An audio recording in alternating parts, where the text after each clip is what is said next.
Von Fry, legendary badass, not shy, telling you how it is, Von Fry will die.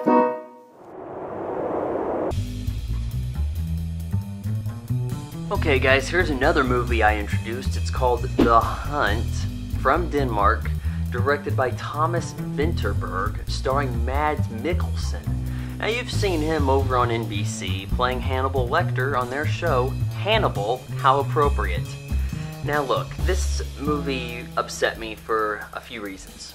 First, the newspaper continues to publish these synopses selling these films, and a lot of the people in Wichita who go and see the movies haven't heard of them before.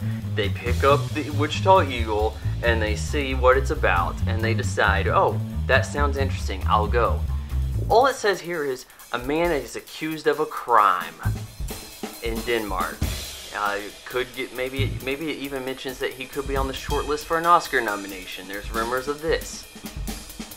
It's not a sexy sell point. It should have said what the movie's actually about. The guy is like an assistant kindergartner teacher, and this little girl, she's got parents who are kind of fighting. His parents are his best friends. He takes her to school sometimes, and she kind of is showing too much affection towards him, and he's like, no, you're not supposed to kiss anybody on the mouth but your dad. And then she gets upset, and she makes him this heart that she sticks in his pocket, and when he turns it down, you know, it just makes her angry, and she goes and accuses him of stuff. Her family, her brothers have shown her some adult material that she misinterpreted, and she like came up with this weird narrative of how things went down, and so it seems like he's been doing inappropriate stuff with the kids, and before you know it, it snowballs, and there's like all the kids in the class claim that he's been touching them and stuff, and leading them down into his basement. Turns out he doesn't have a basement. So this, I mean, yeah, the town turns against him. The cops drop the thing because the evidence is lacking and the testimonials are false. I guess he got off lucky in that regard. There's people in town who don't let him shop at their grocery store. They have fights and things. Harassment from all around. Eventually he's vindicated and everything. The ultimate conclusion is still that there could be people who think he did it. And that's the parting shot of the movie, is somebody shooting at him and you're not sure who it is or why. I guess it's just that he has to always fear that that's the label he has, that he can never shake that. I didn't think this was a very good movie. I thought it was on the good side of average. I rated it a 7 out of 10 on IMDb, where it's in the top 250. It's slow, deliberate, lacking in action or suspense, really. It's so slowly paced that you know what's going to happen before it actually does, and that's upsetting to me because, as I pointed out at the Tallgrass 2013 festival, I'd seen more movies submitted to the festival than anyone. I'd seen almost 300 films. There were common themes I saw this year. The theme was supposed to be flight. What I saw was dog revenge murder.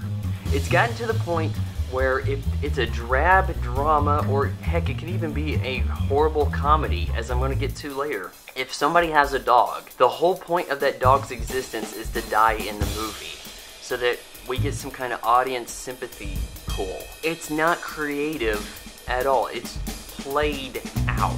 You know, you got people saying that this recent stuff with the villain getting himself captured by the authorities on purpose so that he can work his master plan. You think that's played out? Dog revenge murder is played out, and it happens in The Hunt. The guy has a dog. You know that the pace this movie's going at, that dog is not going to make it through the end of the film. The audience is like, oh, I'm so shaken up. They killed a dog. Oh, and he had to bury it. Oh. Well, it's in Denmark. Maybe they really killed that dog for the movie. Look, I don't know if they did or not. I'm just telling you.